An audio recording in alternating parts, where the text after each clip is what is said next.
She is sitting on his dick. She is literally sitting on his dick. Is anyone else seeing this? She is literally sitting on his dick. Let's break this down for a second here, okay? We have two horny teenagers who are obviously attracted to each other in a sex hotel. One of them is basically naked and they are rolling around in bed together. But hey, they're just shooting cosplay photos, right? No. It takes them like 10 fucking minutes to be like, oh, wait a second. I think there might be something sexual about this situation here. And what happens when they have that revelation? They stop and go, oh no, how embarrassing. What the fuck am I watching? We are in Looney Town here. Whoever wrote this shit, have you ever met a teenager? Or no, have you ever been a teenager? Did you just skip from like 11 to 20? This is fucking absurd. Who would write this? And moreover, who wants to watch this? Who wants to watch people who behave like weird, sexless aliens?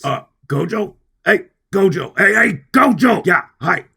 Tonkatsu Sinclair. Just wanted to make you aware of something here. You know that little problem you got? That little problem that keeps happening in your pants? The solution's right there, Gojo. Right there, sitting on your dick with her ass hanging out. That's the fix. Why aren't you fixing the problem, Gojo? It's like you had a cut on your finger, and there was a Band-Aid right in front of you, sitting on your dick with its ass hanging out. You were like, nah, I don't need that. What are you doing, bro? Do you not know how? Do you not know how to do it, Gojo? It's really easy. You see that girl? You see that girl right there, Gojo? Yes, the one sitting on your dick with her ass hanging out. That's the one. You just take the aforementioned dick and you stick it in the girl. She doesn't care where at this point. I guarantee you, she doesn't care where anymore. Anywhere will do. She's fucking starving, Gojo. And Marin, listen, Marin, we need to have a chat here, sweetheart. You are sitting on this guy's dick with your ass out, and he's not making a move. Gojo is either lobotomized or he's a fucking Buddhist monk. He's like that monk who set himself on fire and just sat there perfectly still because he had, like, transcended physical pain or whatever. Shouts out to that dude, by the way. That shit was metal as fuck. Lauren, you're gonna have to get more aggressive, sweetheart. That's true. You are in a sex hotel sitting on his dick with your ass hanging out. That's pretty aggressive, but I don't think it's gonna cut it with this guy. You gotta take matters into your own hands. And by matters, I mean his dick. Just hold him down and grab it. He'll thank you for it, I promise. Look, listen, when I was 16, I was dumber than a slice of bread, but I could figure out how to fuck, and you best believe I did it every chance I got. When people at that age, you can't stop them fucking, even if you try. Any parent can attest to that. Gojo and Marin should be macking it, smacking it, and cracking it too, but for some reason, they're sitting there jerking their metaphorical dicks instead of the real one and feeling weird about the whole thing. Oh, right. Oh, they stopped because the phone rang. Excuse me, you're right. Now it makes sense, because, you know, if the phone rings, you can't have sex no more. That's the rule. Shut up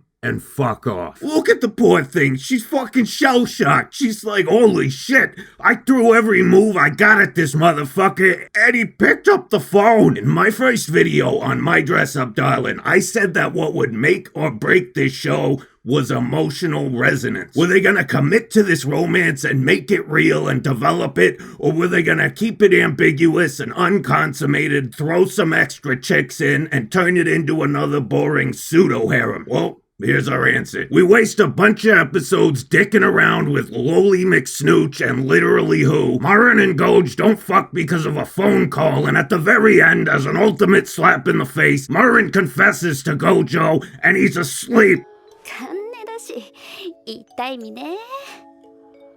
Good goddamn question, Marin. What the fuck was the point? There is a plague of this shit in anime. I call them air quotes romances, and when you say it, you gotta make big, exaggerated air quotes like this. You know exactly what I'm talking about. You got a guy, you got a girl. They're attracted to each other. They like each other. They're the best of friends. They're always together. They're inseparable, and yet for some fucking reason, they ain't a couple. Despite constant, blindingly obvious displays of love and affection, they remain preposterously oblivious to each other's feelings and treat the idea of sex like it's gonna give them cooties. The romantic potential remains unfulfilled, and this will they, won't they bullshit drags on indefinitely. And that's the weird paradox of anime. For a medium that's so hypercharged with sexuality, a lot of it handles the actual act of sex very timidly, and more than that, it's afraid to let its characters engage in real, committed relationships. I'm not saying that's true of all of it, but a lot of it. Gotta add that qualifying statement in there for this guy. It's like, girls are hot, and tits are awesome, and let's all stare at Marin's bare ass here, but whoa, sex, that's going too far, man. Who even knows what the fuck's going on down there? Relationships, whoa, let's not get crazy here. We can't do that. Why is it like this? I spent a lot of time thinking about it, and Auntie Katsu's constructed a little theory. So sit down, shut up, and listen here. It's what I like to call hypothetical fuck potential. Now, let me preface this by saying that, of course, anime, manga, and other weeb entertainment is a product, and a product wants to appeal to as wide an audience as possible. Ain't nothing wrong with that. No.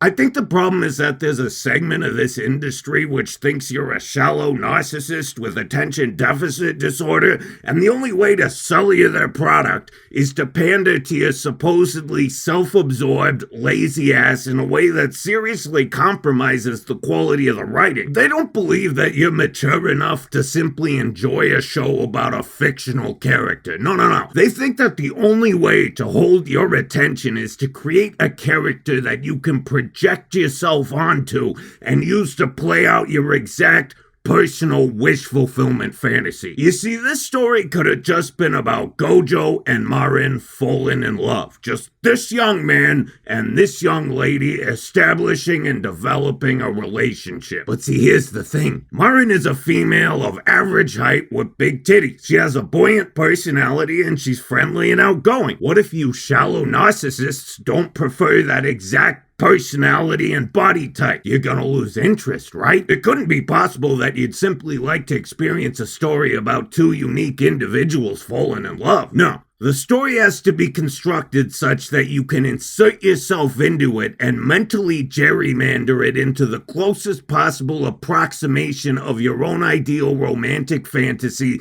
with your own ideal woman. So we gotta throw extra bitches in here, namely a tsundere lolly and a tall, voluptuous girl with enormous bonkers. That way, you have a little buffet of waifus to select from, and you can imagine yourself as being the MC and romancing the girl of your choice. Now, obviously, there's harem shows where this is literally the entire point of the show, and that's fine. I'm a big fan of Monster Musume myself. What I take issue with is when this happens in romance shows. They build a show as a romance between two specific characters, but then halfway through they sneak in extra chicks and turn it into a pseudo-harem. And that means three things. First of all, we have to waste time on subplots which put the MC in romantic scenarios with each of these extra girls. Second of all, it means that the MC and the main girl can't officially be together. We have to keep everything ambiguous in order to maintain hypothetical fuck potential for each of the girls. He can't actually pick one and officially declare them a couple, because that would rule out the other two, and then what would happen? Then this supposed audience of emotionally stunted narcissists who can only enjoy a story provided they can project themselves into it and get exactly what they want will get bored and leave. I honestly don't know who the fuck these people are who need to have their dick narratively coddled like that, because the anime and manga fans that I talk to just appreciate good writing and want to see some good stories. But anyway, third and most annoying of all, it does a huge disservice to the characters, and there's no better example of it than the 10th episode of this show. Marin and Gojo are yapping at each other on the phone, you know, almost like a normal teenage couple would, but no, they're definitely not one of those. Anyway, Gojo just casually lets it slip that he spent the entire last episode dicking around with tit job what's-her-name, and Marin's a little bit butthurt about it. Look, I get it, these two ain't said the words yet. They haven't straight up said, yo, let's be together, but give me a break, man. Marin's been shaking her ass up, down, sideways, and backwards for this dude, and he has made it clear, albeit in his lame, nice guy way, that he's into it. She is not wrong for assuming this was more than just a friendship. Yeah, they ain't said it out loud yet, but considering the events of the previous 9 episodes, you can't blame her for thinking that's the direction we was headed. All of a sudden, she finds out Gojo's been given the same treatment to these other chicks, and what the fuck's she supposed to think? Well, all those moments we had together, just us being pals, all those conversations we had were just platonically shooting the shit, all those times I whipped my tits out and and you stared at him with drool leaking out of your mouth? We were just buddies? Are you fucking kidding me? Get the fuck out of here with that. If I was Marin, I wouldn't just be jealous, I'd be fucking insulted. I'd feel like this dude had been leading me on this whole time, and the moment he got an opportunity to ogle another rack, he took it with no fucks given. Yeah, they ain't made it official yet, so Gojo can get away with this bullshit on a technicality, but come the fuck on. You know, I can't even blame Gojo. He may be a little shy and a little dense, but by all indications that I can catch, it seems like he wants to slam that snooch 6 ways to Sunday. I mean, did you see this shit? He got so hard he basically benched her ass with his dick, and yet the plot just won't let him stick it in. He wants it, but he can't have it, because the high school romance genre thinks you're so shallow that, ironically, if he actually does fuck her, you'll stop watching. If the story and the main character actually does make a commitment, then you'll stop caring, because she might not be the exact precise personality and body type that you prefer. So instead, we have to juggle a bunch of pseudo-romances with some other chicks we don't even give a fuck about. That's hypothetical fuck potential, and it's the absolute scourge of anime romance. It's a broken principle, the ass-backwards trope that makes all these types of shows so goddamn unsatisfying. And you might be saying, hey, Katsu, waifarino, what's the big deal? Maybe Marin and Gojo will end up together.